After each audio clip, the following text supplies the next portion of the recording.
Have you ever heard of the Blair Witch?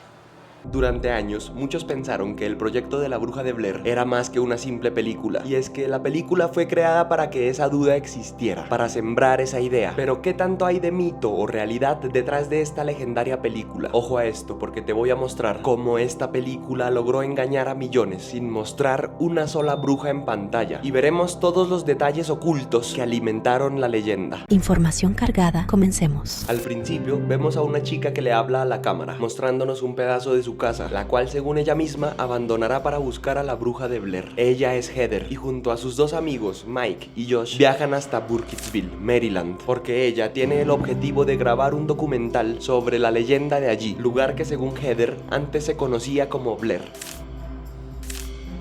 El nombre de los tres protagonistas de la película es el mismo de los actores en la vida real. Esa decisión fue una estrategia deliberada de los directores para mezclar las personalidades de los actores con las de sus personajes, con el fin de aumentar el realismo y la sensación de documental. Así que cuando me refiera a ellos para mencionar algún tema de la vida real, diré el nombre y el apellido de cada uno de los actores. De lo contrario, estoy hablando del lore o la trama de la película. Heather Donahue escribió su propio monólogo para las escenas iniciales del documental. Y es que en realidad los tres actores aportaron mucho a la construcción de sus personajes, más allá de sus cualidades interpretativas. Los actores no recibieron más que un resumen de 35 páginas de la mitología detrás de la trama antes de que comenzara el rodaje. Todas las líneas fueron improvisadas y casi todos los eventos de la película eran desconocidos para los tres actores antes de que ocurrieran. Durante el rodaje sabían que estaban actuando en una obra de ficción, pero la leyenda de la Bruja de Blair fue presentada de manera tan convincente que la vivieron como si realmente fuera una leyenda del folclore de esa zona. Solo después del estreno supieron que toda la mitología había sido inventada por los directores. El proceso de casting fue riguroso, tema en el cual profundizaremos más adelante, pero gracias a esto, las cualidades de improvisación de los tres eran muy óptimas para la situación. Aunque se le había dado un breve curso intensivo sobre el uso de la cámara que llevaría, a Josh Leonard le costó dominar el aparato durante los primeros días de filmación. Esa cámara exigía técnica. Es por eso que en la entrevista con la misteriosa Mary Brown están tan desconcentrados y la imagen está levemente fuera de foco. De hecho, el mismo Josh menciona: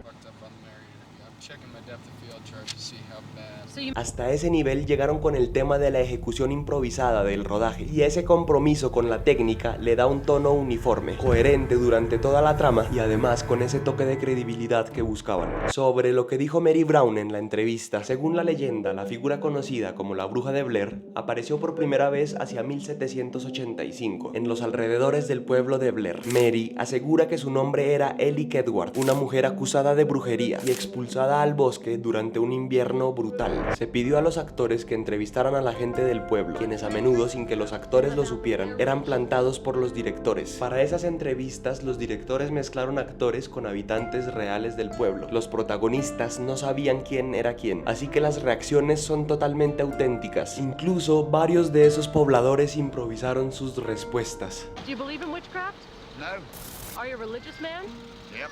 La información más importante a destacar de las entrevistas es la historia de Rustin Parr, un ermitaño que vivía en el bosque y acabó con 7 pequeños en 1941, siguiendo supuestamente las instrucciones de la bruja. Cuando recién llegan al bosque, aún están todos con muy buen humor y comparten en la fogata. Allí, en un momento, Josh canta un fragmento de una canción del tema principal de la serie La Isla de Gilligan, de 1964. Según los comentarios de los directores, fueron quizá los segundos más caros de la película, porque tuvieron que pagar derechos de autor. No hay cifras exactas públicas, pero considerando lo reducido del presupuesto general, ese costo destaca como un gasto importante. El tema en concreto del presupuesto lo mencionaré al terminar de hablar de la trama de la película. El tiempo pasa rápidamente y hasta el momento no hay señales de nada extraño, solo hubo un poco de tensión porque se desorientaron. Heather estaba haciendo la típica que dice ya casi llegamos, pero no llegaban, y el cansancio lentamente empezó a doblegar sus voluntades. Todo empeora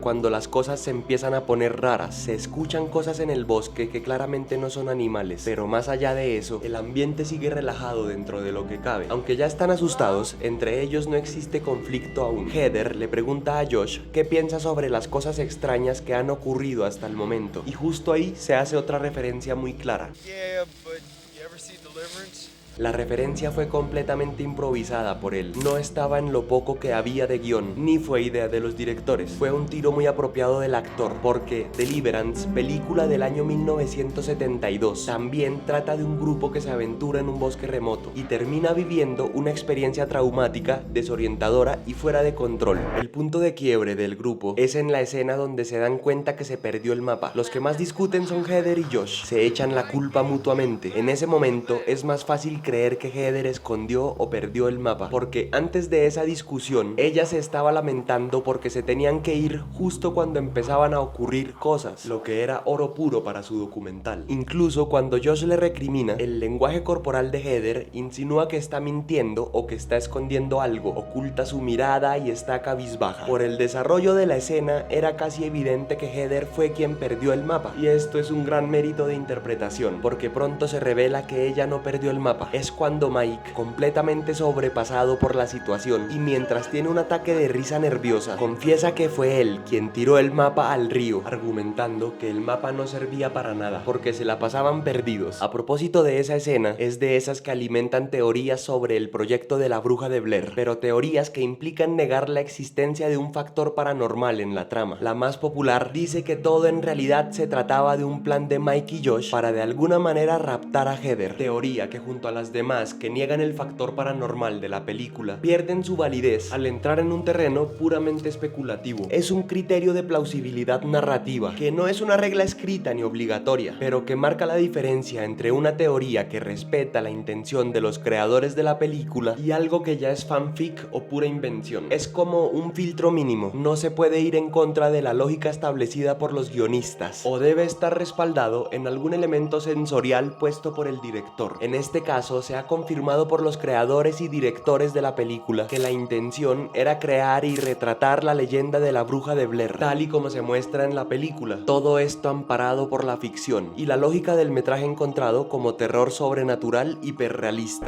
Otra medida que los directores tomaron fue equipar a los protagonistas con walkie-talkies para evitar que se perdieran en el bosque. Aún así, según la mayoría de fuentes de producción, los actores se perdieron al menos 3 veces, así que en momentos como cuando descubren que están caminando en círculos a pesar de la brújula, son reacciones en gran medida reales. Pero, ¿qué pasaba con la brújula realmente? Una teoría popular dice que el motivo de la falla son variaciones extremas en el campo magnético de la zona, pero no es una teoría sólida porque desde el punto de vista técnico y geográfico, la región donde se rodó el proyecto de la bruja de Blair no tiene anomalías magnéticas tan intensas como para provocar fallas continuas en la brújula. Lo más plausible es que durante el rodaje los directores les entregaron una brújula defectuosa. No es algo confirmado, pero no sorprendería, debido a la gran cantidad de intervenciones de este tipo que hicieron los directores durante el rodaje, como hemos visto y como iremos viendo. El ambiente a esta altura era supremamente tenso y ocurren roces entre los protagonistas constantemente. Esto era parte del plan de los directores. Sometieron a los actores a condiciones físicas y psicológicas duras, cansancio, desorientación, miedo y privación de comodidades para capturar reacciones más reales. A pesar de todo, cuando el sol se oculta, el miedo los hace permanecer juntos. La peor noche, cuando están los tres juntos aún, llega después de un episodio que ya era recurrente entre ellos. Heather aprovecha para grabar todo lo que podía en el entorno, viendo la situación de estar perdidos como una oportunidad para tener más y mejor material para su documental, mientras que Mike y Josh le recriminan constantemente por no moverse más rápido para salir del bosque. Ya habían pasado más días de los que tenían presupuestados para estar allí y el implacable tiempo seguía avanzando. Todo es puro caos mental, porque Mike y Josh saben muy bien que por más que aceleren el paso están perdidos y la orientación era la prioridad para poder resolver esa situación tan compleja. Llega la noche y el grupo duerme en una carpa como siempre. Se escuchan todo tipo de cosas raras en el bosque, otra vez, pero esa noche en particular escuchan unos pequeños muy cerca, como riéndose y jugando, y la carpa de repente tiembla violentamente, como si la sacudieran desde afuera. Obviamente todos se asustan y salen corriendo. Esto tampoco estaba escrito y fue uno de los directores que sacudió la carpa. Los actores en realidad estaban muy asustados. Además, en esa y todas las noches donde sintieron señales, todo eran jugadas del equipo de producción. Los crujidos en el bosque los hacían los directores y sus asistentes, caminando hasta el perímetro del campamento o rompiendo palos para arrojarlos en diferentes direcciones. Además, usaron parlantes para reproducir sonidos como el de los pequeños jugando. En la noche noche cuando les sacuden la carpa, se suponía que aparecería la bruja de Blair en la película. Cuando Heather grita,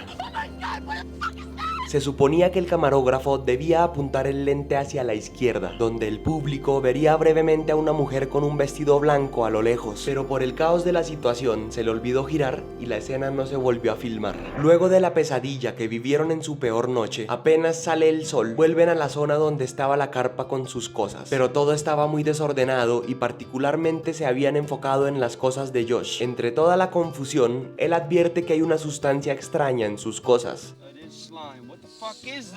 La película nunca explica qué es esa sustancia, pero se puede interpretar como un acto selectivo. Se deja claro al instante que solamente afectó a Josh, no a Heather ni a Mike. La única razón aparente es algo que ocurre en una de las primeras noches. Heather encuentra 7 montículos de piedra. Son 7 montículos específicamente porque 7 fueron los pequeños que Rustin Parr robó como ofrenda. Estos montículos son cairns, lo cual es un montículo de piedras con significado ritual o simbólico, usado durante miles de años por diferentes culturas y para diferentes fines. Josh por accidente patea uno de los 7 cairns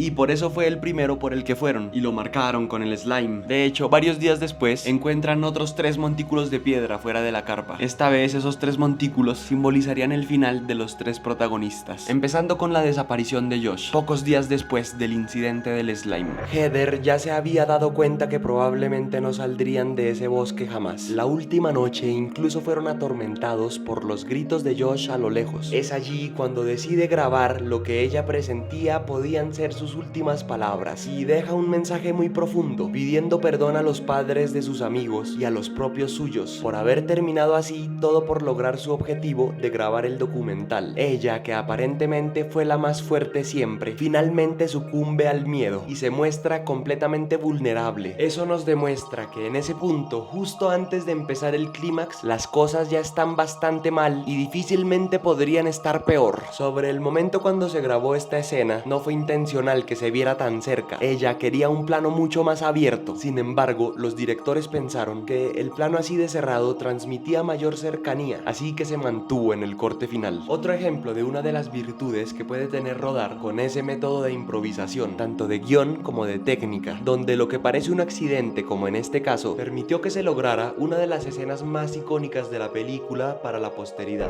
Después de su despedida en cámara, Heather acompaña a Mike a intentar buscar de dónde vienen los gritos de Josh. En el camino llegan a una aterradora casa. Presuntamente es la casa de Rustin Parr, el ermitaño del incidente con los pequeños que mencionaban los lugareños al principio de la película. Es allí cuando, al ver la película por primera vez, se espera que aparezca por fin la bruja o alguna manifestación más evidente, pero no. Lo único a destacar de lo que sí se muestra en esa casa al final de la película sería la atmósfera de terror tan marcada del lugar, las huellas de los pequeños en las paredes y bueno, el icónico momento de Mike parado en un rincón, aparentemente dominado por algo o alguien. Eso sí, de ese momento solo vemos unos pocos segundos, justo antes de que la cámara que llevaba Heather caiga, y muy probablemente también ella. Debemos sacar nuestras propias conclusiones con la información disponible en pantalla. Un final que, más allá de los gustos, es muy acorde al estilo planteado por la película. Por decirlo de alguna manera, es como infundir miedo personalizado, revelando solo la suficiente información para que lo que no se muestra, el mal o la amenaza, tome forma de diversas maneras, según la mente de quien está viendo la película. We all enjoy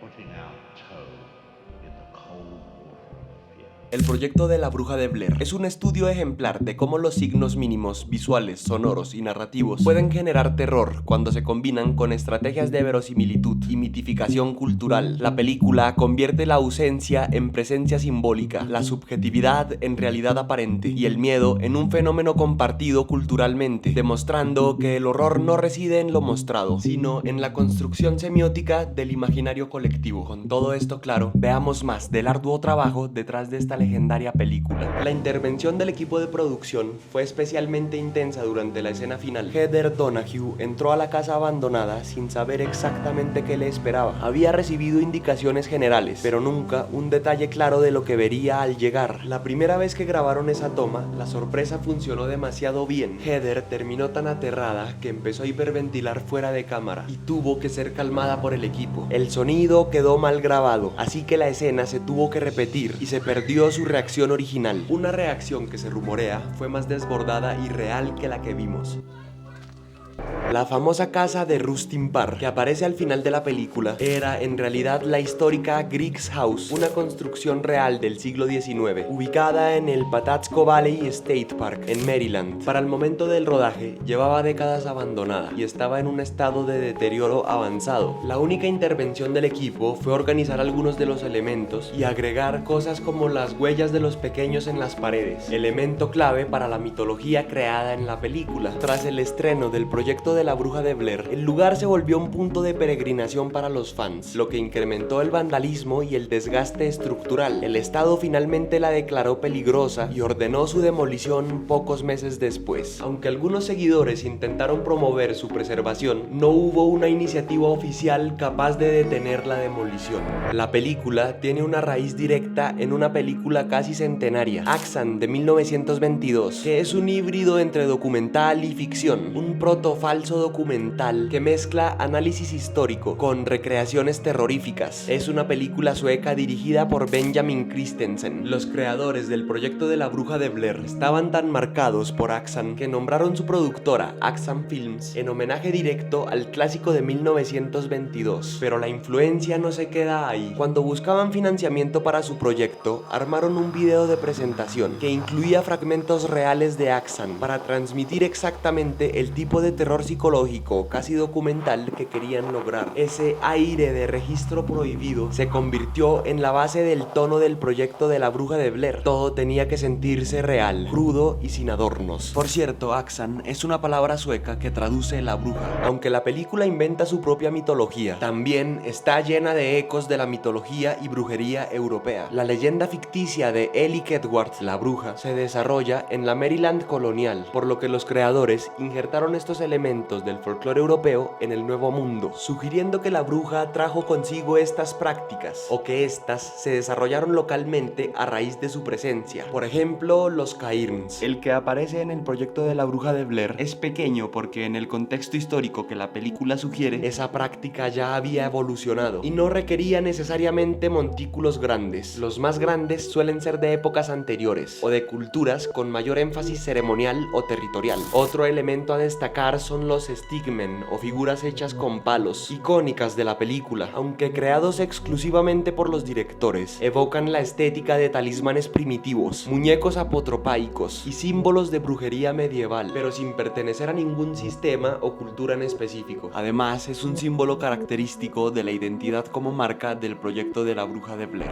Daniel Myrick y Eduardo Sánchez son los directores y escritores de la película. Se conocieron como estudiantes de cine en la universidad, compartiendo desde temprano una pasión intensa por el terror, lo sobrenatural y las historias que mezclan realidad y mito. Eduardo Sánchez, nacido en La Habana y criado en Estados Unidos, ya mostraba interés por el cine en su adolescencia, realizando proyectos caseros antes de estudiar producción audiovisual y cine en la universidad. Daniel Myrick, oriundo de Florida, se graduó en la misma facultad en 1994 y ganó experiencia técnica en cortos, videos musicales y publicidad, especializándose en edición y cinematografía. Juntos, en 1993, fundaron Axan Films con la intención de explorar nuevos formatos de terror que rompieran con las fórmulas comerciales predominantes a principios de los 90. Dos cineastas independientes que antes del proyecto de La Bruja de Blair solo habían trabajado en cortos, pequeños proyectos universitarios y comerciales locales, pasaron del total anonimato a convertirse en una sensación internacional. El éxito inesperado de la película los catapultó a la fama y les cambió la vida por completo. El presupuesto estimado de la película fue de entre $25,000 y $30,000 y la recaudación superó los $240 millones, haciéndola no solo rentable, sino un éxito rotundo. Tras años de preparación y preproducción dispersa, el rodaje inició el 23 de octubre de 1997 y duró únicamente 8 días. De ese rodaje se obtuvieron aproximadamente entre 19 y 20 20 horas de metraje bruto. La etapa de postproducción fue extensa y muy compleja. Tomó más de 8 meses reducir ese material a un montaje coherente, pasando por varios montajes progresivamente más cortos, entre ellos una versión inicial de aproximadamente 2 horas y media, que los realizadores utilizaron en proyecciones de prueba y que siempre describieron como un corte demasiado largo, no pensado para estrenarse comercialmente. Esa versión, con los años, alimentó el mito de que existía un corte perdido, pero lo único oficial es que sí existió el primer montaje extenso, no que fuera definitivo ni que representara una versión secreta completa. Después de la larga edición, el corte final quedó de 81 minutos y fue presentado en festivales, donde llamó la atención de distribuidores hasta obtener un estreno comercial. Con el tiempo, estos rumores se mezclaron con la campaña de marketing que presentaba la película como real, creando la sensación de que había material perdido u oculto.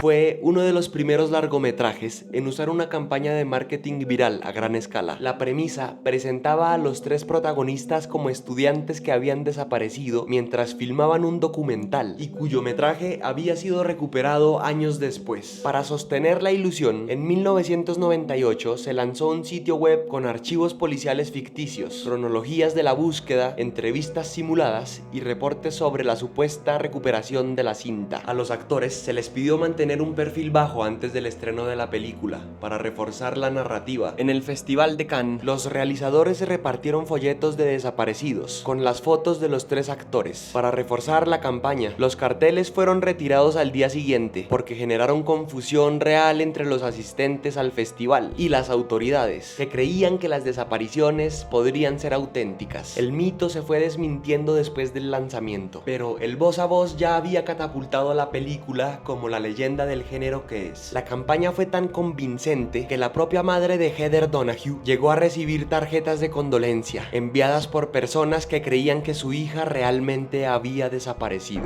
Es un hecho que el lore de toda la película forma parte de una campaña de marketing meticulosamente construida. Un detalle clave aparece en los primeros segundos del metraje. Heather muestra 3 libros esenciales. Uno es una bitácora personal, el otro una guía de supervivencia y el otro era muy particular, un ejemplar antiguo que según ella contenía información sobre lo ocurrido en Coffin Rock, lugar de los primeros que graban en el bosque, donde ella lee un fragmento del libro misterioso frente a la cámara y narra cómo años atrás un grupo desapareció allí y fue encontrado en circunstancias extrañas. Cuando el libro aparece brevemente al inicio, parece completamente auténtico. Su portada desgastada sugiere antigüedad real. Todos los elementos de la portada son reconocibles, salvo el título, tan deteriorado que impide rastrear de qué obra trata o confirmar si es pura utilería. Esa ambigüedad no es casual, es un objeto diseñado para que el espectador piense, incluso de forma subliminal, que si existen libros tan antiguos sobre el tema, quizá la historia sea real. Ese libro no es un simple accesorio, es un puente visual entre la realidad y la ficción, un pequeño detalle creado para cimentar la leyenda de la película y fortalecer las bases del efecto buscado.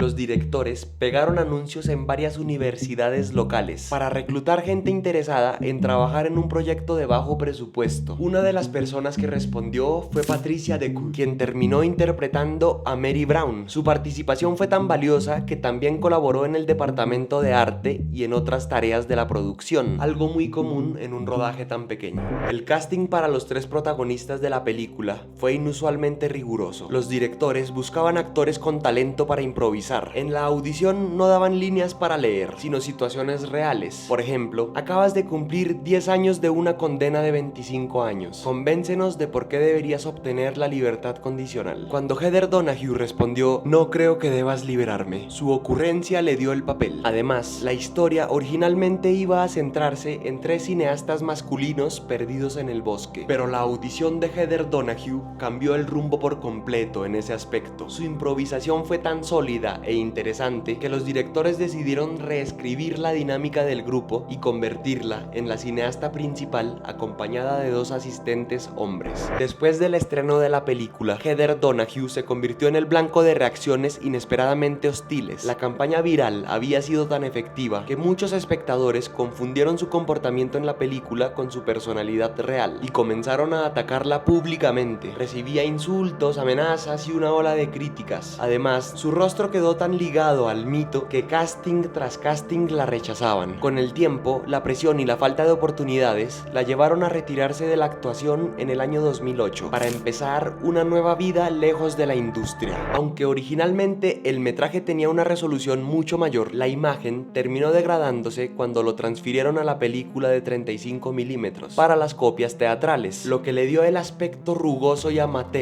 que hoy es parte de su identidad. En su momento, el equipo también tuvo que estirar el presupuesto al máximo. Una de las videocámaras fue comprada en Circuit City y devuelta tras el rodaje, mientras que la cámara de 16 milímetros utilizada para las tomas de blanco y negro terminó vendiéndose en eBay alcanzando unos $10,000. Al principio de la película aparece una camarera que asegura haber ido a la escuela secundaria de Blair. Ese papel lo interpreta Sandra Sánchez, la hermana de Eduardo Sánchez, uno de los directores de la película. El concepto de mostrar grabaciones recuperadas en el género de terror no nació con el proyecto de La Bruja de Blair, porque ya existían varios antecedentes clave. Todo comienza con la infame producción de 1980 del director Ruggero Deodato, pero el lenguaje que realmente heredaría el proyecto de La Bruja de Blair llegaría con The Macpherson Tape, 1989. Fue uno de los primeros intentos de hacer terror en el formato de metraje encontrado, presentado como la grabación doméstica de un secuestro alienígena. Y Ghostwash, 1992, un falso documental televisivo tan convincente que en su momento muchos espectadores creyeron que era una transmisión real. Pero aún con esos precedentes, ninguna tuvo el impacto cultural que alcanzó el proyecto de La Bruja de Blair del año 1999. Lo que hizo esta película fue revitalizar, unificar y masificar el formato, mezclando elementos de metraje encontrado, falso documental y el realismo televisivo o de los nuevos medios tradicionales, con una campaña de marketing viral sin precedentes. Su influencia directa se ve en grandes referentes posteriores, como la saga de Actividad Paranormal, la saga de películas de REC, la saga de VHS, Fenómeno Siniestro, Así en la Tierra como en el Infierno y Creep, entre otras. Este video se basa únicamente en la mitología y los elementos presentados en la película original de 1999, sin considerar la expansión posterior de la historia o contenido adicional, donde destacan algunos productos como Curse of the Blair Witch. Es un especial televisivo promocional de 1999 que expandió el mito de la bruja de Blair, Book of Shadows del año 2000, Blair Witch 2016 y Blair Witch el videojuego del 2019. Ninguna otra versión es oficial.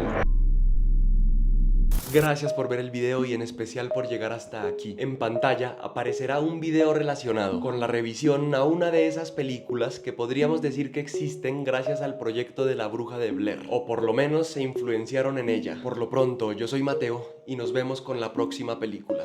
Well, we have to go.